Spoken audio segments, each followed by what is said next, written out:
दोस्तों नमस्कार, स्वागत है आपका यूट्यूब चैनल एबी टेक में। आज है 4 जुलाई 2025 और जान लेते हैं आज की महत्वपूर्ण खबरें। सबसे पहले यहाँ पर देखिए अपडेट है कि इंटर कॉलेजों में प्रधानाचार्य के पदों को सीधी भर्ती और पदोन्नति से भरने का रास्ता साफ।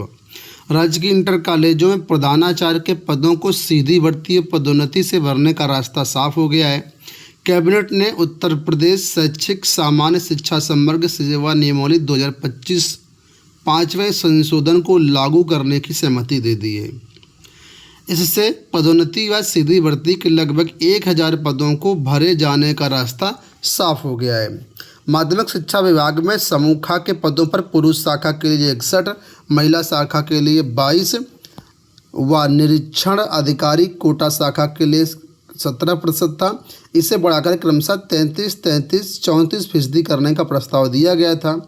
विभाग के अनुसार समूह ख में पदोन्नति कोटा इसलिए बढ़ाना प्रस्तावित है क्योंकि निरीक्षण शाखा संवर्ग के पुनर्गठन में अधिकारियों की संख्या व वेतन में अंतर आया है, जबकि पूर्व में इसमें सिर्फ डीआई शामिल थे। इसलिए कोटे के पुनर्निर्धारण की ज़रूरत है, जिसे कैबिनेट ने सहमति दे दी है। तो कुल मिलाकर के आपके लिए अपडेट ये है कि राजकीय इंटर कॉलेजों में जो प्रधानाचार्य की भर्ती होती है और जो पदोन्नति होती है उसकी सारी चीज़ें क्लियर हो गई। अब किसमें कोई बाधा जो है नहीं रह गई। कैबिनेट से इसको अप्रूवल मिल चुका है।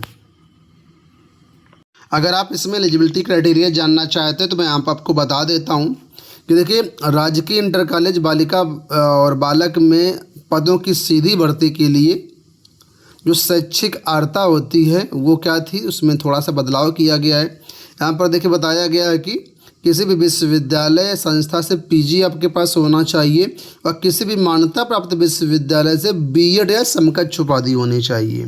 ठीक है, हाई स्कूल तक का और उच्च कक्षाओं में पढ़ाने के लिए किसी भी विश्वविद्यालय से जो है आपका पोस्ट ग्रेजुएशन होना चाहिए। ठीक है, और साथ में 3 साल का अनुभव भी होना चाहिए। तो इंटर के प्रिंसिपल के लिए 3 साल का अनुभव होना चाहिए। हाई स्कूल के लिए अनुभव ज़रूरी नहीं है, ऐसा यहाँ पर दिया गया है।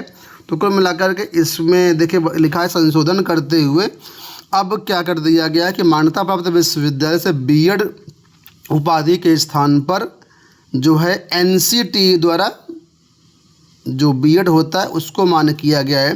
कहने का मतलब ये है कि यहाँ पर पहले एक शब्द रहता था कि बीएड या समकक्ष, ठीक है, ये शब्द रहता था।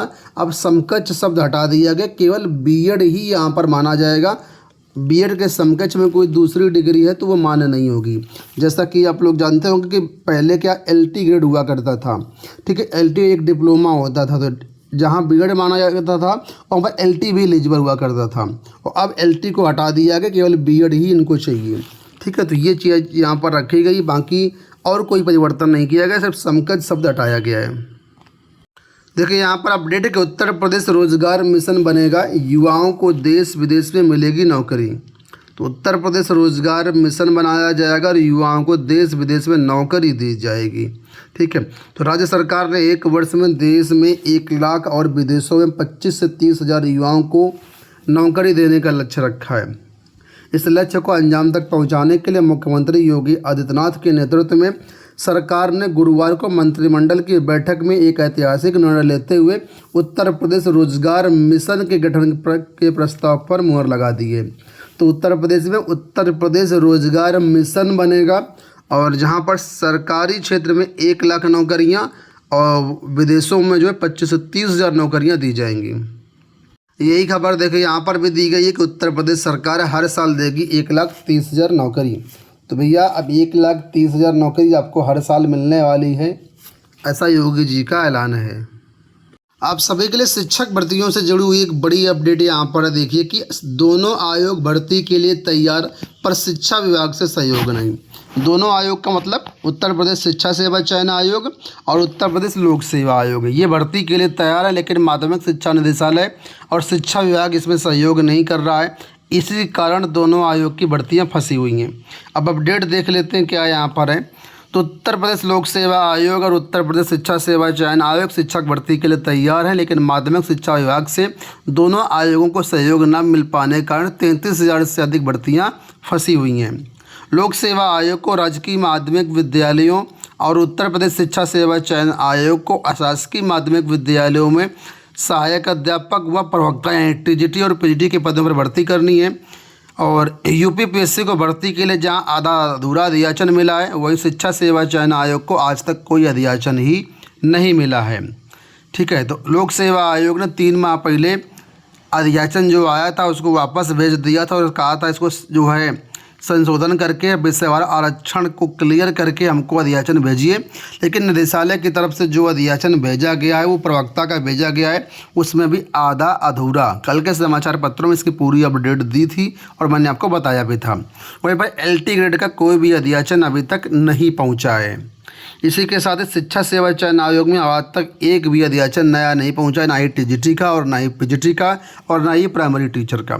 इसी वजह से आयोग अटके हुए हैं। भाई जब तक अध्याचन नहीं आएगा तो आयोग क्या करेंगे। ठीक है, तो इस वजह से यहाँ पर भर्तियाँ सारी की सारी अटकी हुई हैं। यहाँ पर भी सेम वही देखिए अपडेट दिया गया है आपके सामने। 7 साल से LT ग्रेड शिक्षक भर्ती नहीं हुई है। पुरानी भर्तियों को लेकर के भी यहाँ पर असमंजस है। नई भर्तियाँ पूरी तरीके से ठप पाएँ, ये सब निदेशालय यानी शिक्षा विभाग और कहीं ना कहीं इसमें सरकार का हस्तक्षेप हो सकता है। असिस्टेंट प्रोफेसर भर्ती को लेकर के यहाँ पर देखिए बड़ी अपडेट दी गई है। हो सकता है स्क्रीन आपको पूरी ना दिख रही हो तो मैं आपको पढ़ के बताता हूँ। असिस्टेंट प्रोफेसर भर्ती में अब लिखित परीक्षा भी होगी। कैबिनेट ने उच्चतर शिक्षा सेवा नियमावली में संशोधन को दी मंजूरी। लोक सेवा आयोग वस्तुनिष्ठ सवालों की लिखित परीक्षा भी कराएगा। यानी कि यहाँ पर बात हो रही है government degree college assistant professor भर्ती या GDC प्रवक्ता भर्ती। आप लोग जानते होंगे इसमें परीक्षा पैटर्न को लेकर के लोक सेवा आयोग ने शासन को प्रस्ताव भेजा था। उसी प्रस्ताव पर कुल मिलाकर के यहाँ पर सहमति लग गई है। कैबिनेट ने अपना जो प्रस्ताव है पास कर दिया है। ठीक है, तो अब यहाँ पर कोई बाधा नहीं रहेगी और अब यहाँ पर असिस्टेंट प्रोफेसर की भर्ती लिखित परीक्षा के माध्यम से कराई जाएगी। उसी के बारे में बताया गया कि राजकीय महाविद्यालयों में असिस्टेंट प्रोफेसर भर्ती अब लिखित परीक्षा भी होगी। कैबिनेट की बृहस्पतिवार को हुई कैबिनेट बैठक में उच्च शिक्षा विभाग के इससे जुड़े प्रस्ताव को हरी झंडी दे दी गई है। उच्च शिक्षा विभाग की ओर से उच्चतर शिक्षा सेवा नियमावली में संशोधन के तहत यह प्रस्ताव रखा गया था। उच्च शिक्षा मंत्री योगेंद्र उपाध्याय ने बताया कि वर्तमान में असिस्टेंट प्रोफेसर की भर्ती जो है लोक सेवा आयोग करता है। उच्चतर शिक्षा समूह का सेवा नियमावली 1985 के अंतर्गत केवल आयोग को इंटरव्यू कराना होता था। आप लोग जानते हो कि इंटरव्यू के बेस पर ही भर्ती होती थी पूरी। ठीक है, इसमें संशोधन करते हुए अब भर्ती लिखित परीक्षा यानी मल्टीपल चॉइस क्वेश्चन के आधार पर और इंटरव्यू के आधार पर जो है पूरी की जाएगी। तो कुल मिलाकर के जो अड़चन थी वो समाप्त हो गई है। अब गवर्नमेंट डिग्री कॉलेज में ये जो प्रवक्ता की भर्ती है, असिस्टेंट प्रोफेसर की भर्ती है, इसका विज्ञापन शीघ्र ही देखने को मिलेगा। बस इसी कारण ये भर्ती अटकी हुई थी। तो कुल मिलाकर के कैबिनेट से इसको मंजूरी मिल चुकी है। 70 अंकों की लिखित परीक्षा होगी, 30 अंक का यहाँ पर इंटरव्यू होगा। बाकी डिटेल्ड वीडियो मैं इसका जल्द ही बनाऊँगा। यहाँ देखिए अपडेट है, ग्राम विकास अधिकारी बनने के लिए अब इंटरमीडिएट के साथ SSC कोर्स जरूरी। इसमें भी कल बदलाव कर दिया गया है। कैबिनेट ने सेवा नियमावली 2025 को दी मंजूरी, पुरानी नियमावली समाप्त। तो ग्राम विकास अधिकारी के पद पर नियुक्ति लेने के लिए अभी तक जो है SSC जरूरी नहीं था। अब यहाँ पर इंटरमीडिएट या उसके समकक्ष परीक्षा उत्तीर्ण होने के साथ ही SSC का भी प्रमाण पत्र होना जरूरी है। कैबिनेट ने इसमें 2025 सेवा नियमावली को मंजूरी दे दी है।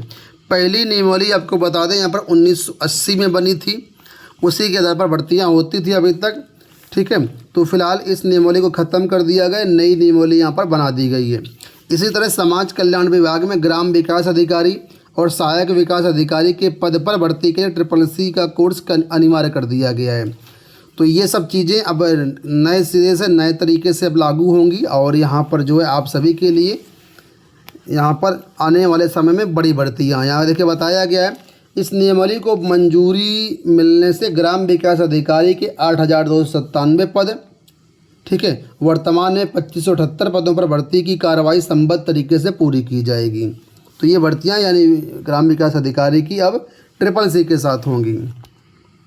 एक अपडेट आप सभी के लिए और है। आप लोग जानते होंगे कि कल मैंने बताया था कि उत्तर प्रदेश सरकार जो परिषदीय स्कूल बंद कर रही है, उसमें सीतापुर के 51 बच्चों ने अभिभावकों के सहयोग से हाईकोर्ट में याचिका डाली है, जिस पर परसों सुनवाई हुई थी। सरकार के अधिवक्ता तैयार नहीं थे, कल के लिए समय निर्धारित किया गया था, तो कल यहाँ पर सुनवाई हुई, इस बहस हुई। इस पर जो है हाईकोर्ट ने सर्वे रिपोर्ट मांग ली है। हाईकोर्ट ने कहा है कि क्या विलय का निर्णय लेने से पहले सरकार की तरफ से कोई सर्वे कराया गया था, अगर कराया गया है तो इसकी रिपोर्ट प्रस्तुत की जाए। न्यायालय को सारी फाइलों के साथ, पूरी तैयारी के साथ, सारे तथ्यों के साथ इस मामले की सुनवाई करने के लिए कहा गया है और इसके लिए समय सीमा नहीं दी गई है, यानी कि आज ही ये मामले की सुनवाई होगी। इसमें हाईकोर्ट ने सख्त कहा, क्योंकि विलय का मामला है, इस वजह से हम इसमें बहुत ज़्यादा समय नहीं दे सकते। आपको 24 घंटे का समय दिया गया है, यानी कल जो सुनवाई थी उसमें आज दोबारा से सुनवाई होगी और आज सरकार को हाईकोर्ट में सारे अपने तथ्य रखने होंगे। यहाँ पर देखिए लिखा है आज फिर शुक्रवार को सुनवाई होगी। खैर जो कुछ भी अपडेट मिलेगी चैनल के माध्यम से हम आपको अपडेट करेंगे। इस वीडियो में इतना ही, धन्यवाद।